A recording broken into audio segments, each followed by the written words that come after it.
بسم الله الرحمن الرحيم الحمد لله رب العالمين والصلاة والسلام على سيدنا ومولانا محمد وآله وصحبه وأزواجه وذريته أجمعين.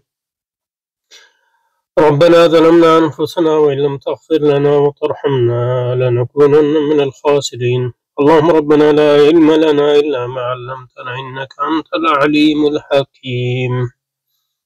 اللهم ربنا أرنا حقائق الأشياء كما هي ربنا زدنا علما وعملا إخلاصا ربنا زدنا علما وعملا وإخلاصا يا رب العالمين. اللهم أرنا حقائق الأشياء كما هي ربنا زدنا علما وعملا. اللهم أرنا الحق حقا وارزقنا اتباعه وأرنا الباطل باطلا وارزقنا اجتنابه. اللهم انصر أولياءك في مشارق الأرض ومغاربها. اللهم انصرهم على عدوك وعدوهم إنك على كل شيء قدير. اللهم فرج عنا وعن إخواننا في مشارق الأرض ومغاربها. اللهم نفس كربنا وكربهم وثبت أقدامنا وأقدامهم والطف بنا وبهم يا أرحم الراحمين يا رب العالمين. وصل وسلم على سيدنا ومولانا محمد وعلى آل سيدنا ومولانا محمد وبارك وسلم عليه. سبحان ربك رب العزة عما يصفون وسلام على المرسلين والحمد لله رب العالمين برحمتك يا أرحم الراحمين آمين آمين یا رب العالمین. ایک سوال ہے ایک عزیز بھائی کی طرف سے بدیہیات کے بارے میں، اور اس بارے میں کہ کیا اجتماع نقیضین جو ہے یا تناقض جو ہے وہ ایک بدیہی حقیقت ہے کہ نہیں. اور سوال جو نکلا ہے وہ کچھ گزارشات جو ہم نے عرض کی تھی سائنس کے بارے میں.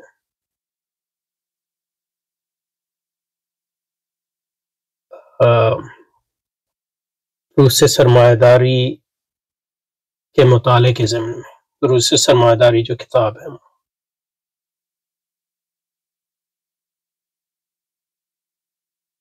تو اس پر سوال کیا ہے ایک بھائی نے کہ وہاں ہم نے یہ بات کی کہ بدیہات جو ہیں وہ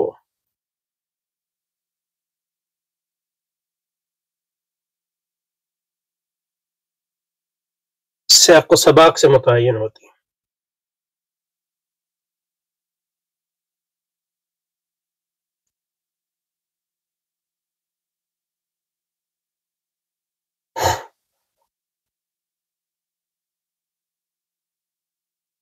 سیاق و سباق سے متعین ہوتی ہیں. تو سائنس کی بہت سی جو بدیہات ہیں وہ سائنسی تہذیب کہہ لیں اس کو، اس کے اندر بدیہات لگتی ہیں،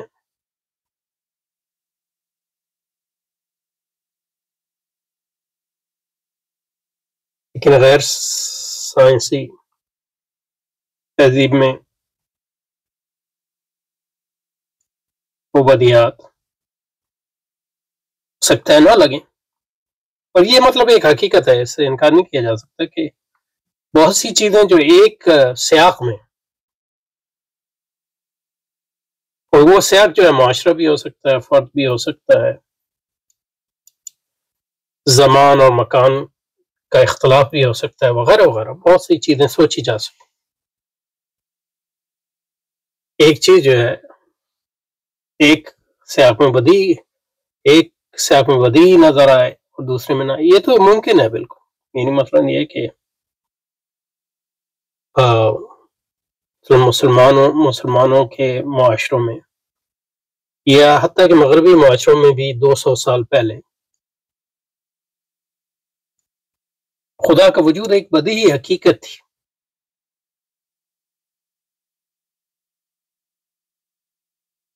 لیکن آج بہت سے لوگ ہیں ان کے لیے یہ بدیہی نہیں ہے بالکل، بلکہ بہت سے لوگ ایسے ہیں جن کے لیے یہ بدیہی حقیقت ہے کہ خدا کا وجود نہیں ہے. تو بطور ایک امپیریکل فیکٹ یا ایک حقیقت کے تو اس کا انکار نہیں کیا جا سکتا. یہ فرق موجود ہے. اس سے یہ ثابت نہیں ہوتا، ظاہر ہے کہ اس سے یہ ثابت نہیں ہوتا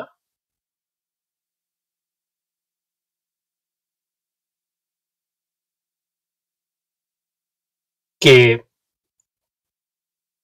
ایک چیز درست ہے یا غلط ہے.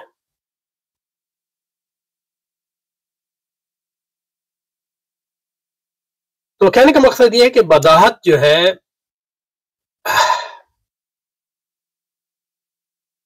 وہ کام کرتی ہے سیاق میں، دوسرے سیاق میں ہو سکتا ہے وہ کام نہ کرے. تو اس سے جس چیز پر حرف اٹھانا مقصود تھا وہ بداہت کے تصور پر. مثلا یہ کہ بداہت کا تصور ایک علم کے اندر جو ہے قابل عمل ہو سکتا ہے، دوسرے علم میں نہ ہو مثلا. اس کی جب مثالیں عرض کروں گا تو زیادہ واضح ہوگا. لیکن یہ بھی کہنا چاہتا ہوں کہ اس سے یہ نتیجہ نہیں نکلتا کہ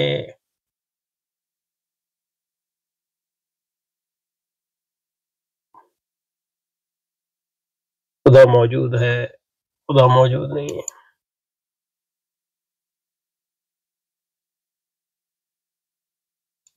ان میں سے کوئی چیز جو ہے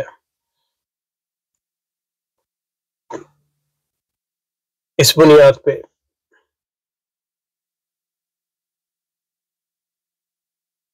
صحیح یا غلط ہو، یعنی دعویٰ کہ ایک بدیہی ہے دوسرا بدیہی نہیں.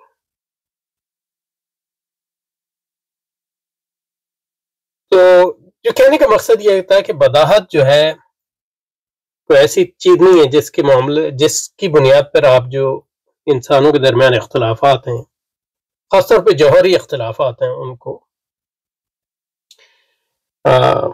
حل کر سکے. ہاں مثلا ایک علم کے اندر جہاں آپ نے بنیادی مبادیات پر اتفاق کر لیا، اسی کو لوگ بدیہی کہتے ہیں عموماً، جس پر لوگوں نے اتفاق کر لیا کسی بھی وجہ سے. اتفاق اس بنیاد پہ بھی ہو سکتا ہے کہ جو لوگ اس علم کے اندر کام کر رہے ہیں وہ ان کے نزدیک یہ بدیہی ہے.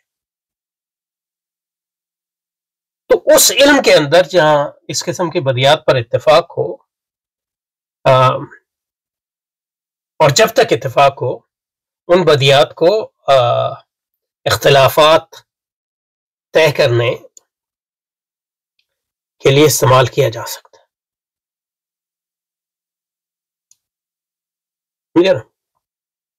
اب میں نے اس کو بدیہی کو ڈیفائن وغیرہ اس وقت نہیں کیا، یعنی ڈیفائن تعریف بدیہی کی نہیں کی، کیونکہ وہ جو سوال کے سیاق میں وہ واضح تھا، اور اس کو کرنے لگ جاؤں گا تو وہ لمبا ہو جائے گا. اور بعد میں اس کی ضرورت ہے انشاءاللہ کر بھی دیں گے. مطلب بدیہات وہ سچائیاں ہوتی ہیں جنہیں کسی ثبوت یا دلیل کے بغیر براہ راست تسلیم کیا جا سکتا ہے. یعنی انگریزی لفظ جو ہے اس کے لیے یعنی اس انگریزی میں کہتے ہیں سیلف ایویڈنس، یعنی ایویڈنس اپنی دلیل آپ ہے. یہ تو جو چیز اپنی دلیل آپ ہے تو اس کی دلیل آپ کو ضرورت نہیں ہے، سمجھا. تو اس سے مطلب بدیہات کی افادیت کا انکار مقصود نہیں تھا. صرف یہ کہنا مقصود تھا کہ بدیہات جو ہے ان کی افادیت اسی سیاق میں ممکن ہے جب لوگوں کا اس پہ اتفاق ہو، اور ہم اتفاق ان لوگوں کا جو یعنی ریلیونٹ ہو، یعنی مثلا علم منطق میں علماء منطق کا اتفاق وغیرہ وغیرہ، یا علم مساحت میں علماء مساحت کا اتفاق وغیرہ وغیرہ. اور جب تک وہ اتفاق رہتا ہے تو وہ ان کے اختلافات کو دور کرنے کے لیے ایک مفید چیز ہے. تو اس لحاظ سے مطلب یہ ہے کہ ہمارے ہاں جو عموماً جو ہے بدیہات کا استعمال ہوتا ہے، علم منطق میں ہوتا ہے، علم اصول فقہ میں ہوتا ہے، اصول دین میں ہوتا ہے، فقہ میں بھی ہوتا ہے. مطلب یہ ہے کیونکہ یعنی تناقض وغیرہ، تو جو فقہا کے اختلافات ہیں آپس میں، ان میں یہ دلیل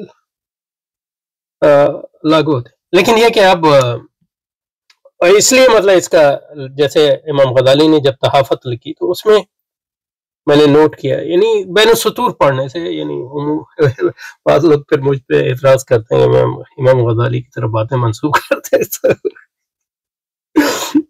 تو بہت سی باتیں حضرت نے بین السطور میں کی ہیں، تو مطلب یہ ہے کہ یہ میری امام غزالی کی سمجھ ہے، مطلب اور اس کے لیے میں دلیل یہ نہیں دے رہا کہ امام غزالی نے یہ کہا، مطلب یہ کہ دلیل میں اپنی خود دوں گا.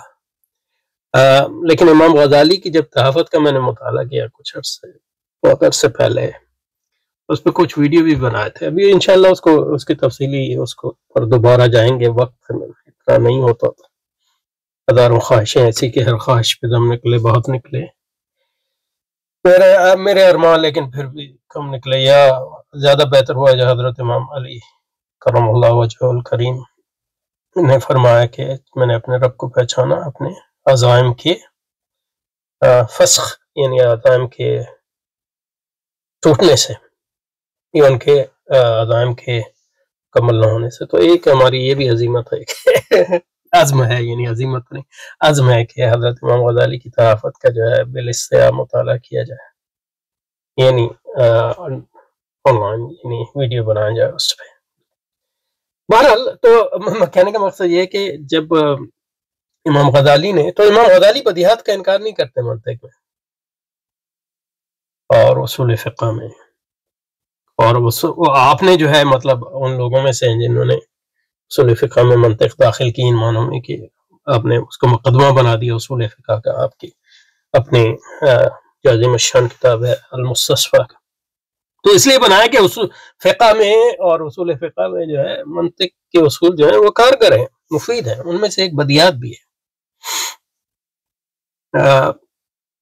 لیکن یہ کہ مابعد الطبیعت میں یہ مفید نہیں ہے، یعنی ساری مابعد الطبیعتی اختلافات میں، مطلب یہ کہ ارسطو کہتا ہے کہ کائنات ہمیشہ سے،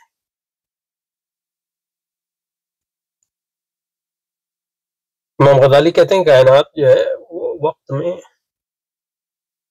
وجود آئی ہے، یعنی وہ پہلے نہیں تھی. وقت کو بھی تخلیق کیا گیا، لیکن کائنات کو بھی تخلیق کیا گیا. اور یہ ایک تو اس کو جو ہے وہ اللہ اللہ کرے آپ کا، اس مسئلے کو جو ہے وہ بدیہات کی بنیاد پہ حل نہیں کیا جا سکتا. اور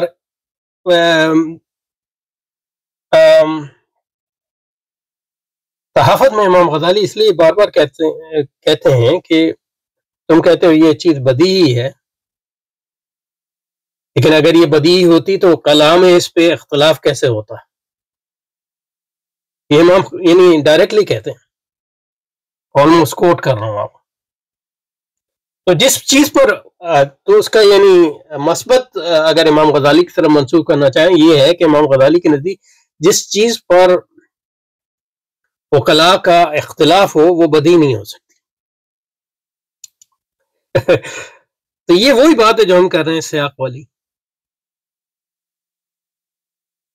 کیونکہ ہم نے دیکھا ہے کہ وکلاء جو ہے مختلف زمانوں میں مختلف بدیہات پر جو ہے ایمان لاتے، اور انفیکٹ مطلب یہ کہ جب ہمارے منطق میں تناقض کی بحث کی جاتی ہے تو اس پہ مطلب یہ ہے کہ اگر وقت ہوا تو تناقض کی جو شرائط ہیں جو لکھی جاتی ہیں، اور تناقض کی مثال اس لیے دیتا ہوں کہ بھائی نے اس کے بارے میں سوال پوچھا کہ تناقض کیا وہ بدیہی نہیں ہے، تو لیکن یہ کہ تناقض کی منطق میں جو دی جاتی ہے اس میں شروط میں جو ہے مکان بھی ہے اور وقت بھی ہے، اور ظاہر ہے کہ اس میں جو منطق میں اس کی تشریح ہے وہ مکان اور وقت کی محدود ہے، لیکن یہ کہ اس کی تشریح جو ہے عمومی طور پہ سیاق کے طور پر بھی کی جا سکتی ہے. 12 تو اب اس پہ سوال آتے ہیں، تو اب ان کے اصل سوال پہ آتے ہیں. سوال ان کا اصل یہ ہے کہ دیکھیں ان کا سوال اصل یہ فرماتے ہیں کہ کیا اجتماع نقیدین جو ہے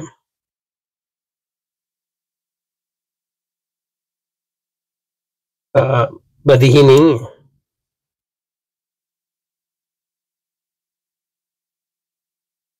اگر آپ کی یہ وہ کہہ رہے ہیں کہ اگر آپ کی یہ بات مان لی جائے کہ بدیہات جو ہے وہ سیاق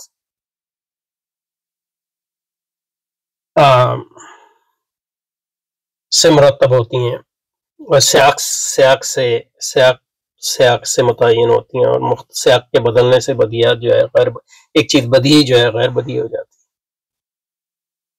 تو کیا اجتماع نقیضین یا تناقض جو ہے وہ بدیہی نہیں ہے؟ مطلب مثلا یہ کہہ لیں گے، اگر میں کہوں A is equal to A، یا الف کے برابر ہے، اور الف نہیں ہے، A is not A، تو یہ دونوں چیزوں پہ میں ایک ساتھ جو ہے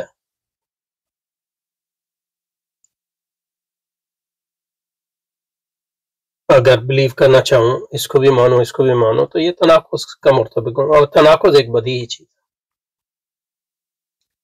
کہہ رہے ہیں. تو اس کا مطلب ایک آسان جواب یہ ہے کہ مطلب یہ ہے کہ ہم کہہ سکتے ہیں کہ تمام بدیہات جو ہیں، کچھ بدیہات ایسی ہیں جن کا سیاق پورے انسان ہے، یعنی اور ہر درجہ کے، جن پہ عقلاء کا اختلاف نہیں ہے. تو تناقض ان میں سے ایک چیز ہے جس پہ عقلاء کے اختلاف نہیں ہے. لیکن یہ ہے کہ تناقض کو ماننے کے باوجود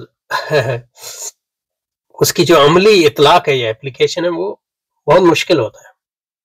اس لیے میں نے آپ کو جو مثال دی وہ A+A والی دی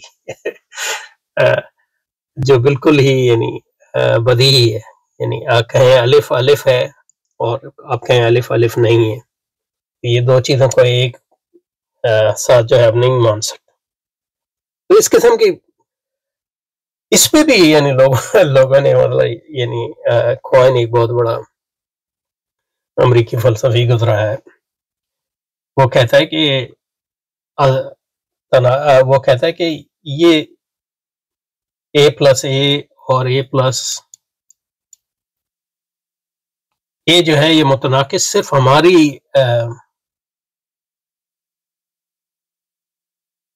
منطق کے سیاق میں ہی اس کا اطلاق ہوتا ہے، اور ایسی منطقیں ہم جو ہے متخیل کر سکتے ہیں جس میں اس قسم کے تناقض کی اجازت دی جا سکے. تو یعنی اس پہ بھی اتفاق نہیں ہے لوگوں کا. لیکن میں یعنی برسر تسلیم جو ہے عذرائے تسلیم جو ہے مان بھی لیں تو اس کا جواب یہ ہو سکتا ہے کہ جناب تناقض ایک ایسی چیز ہے جس کو عموماً جو ہے بدیہی سمجھا جاتا ہے، لیکن اس کا تناقض کو بدیہی سمجھ بھی لیں تو اس کا اطلاق بدیہی نہیں ہے ہمیشہ. مثلا یہ سمجھا مثلا یہ کہ اس کی مثالیں کچھ اور دوسری اہم بات اس میں یہ ہے کہ مثلا میں آپ کو آسان مثال دیتا ہوں. اب اس میں مثلا اعداد کو لے لیں، ہول نمبر کو لے لیں. ہول نمبر کا مطلب ہے کہ 0 سے لے کے جو ہے سارے نان نیگیٹو نمبر، اس کو کہتے ہیں 0 پلس نیچرل نمبر، جس کو کہتے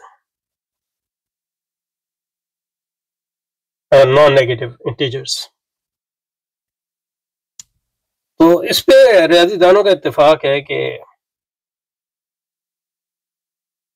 یہ جو ہے لامتناہی ہے، ان معنوں میں کہ آپ کوئی بھی نمبر سوچ لیں اس سے اگلا نمبر آپ لے آئیں گے. تو اس کا مطلب ہے کہ اس کی کوئی حد نہیں ہے، شروعات تو ہے لیکن اس کی انتہا نہیں ہے. تو اسی کو مطلب آپ لامتناہی کہتے ہیں.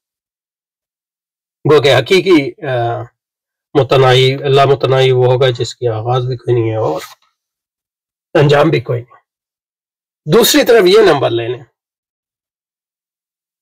2 4 6، یہ جفت ہے 10 12، یہ بھی جو ہے لامتناہی.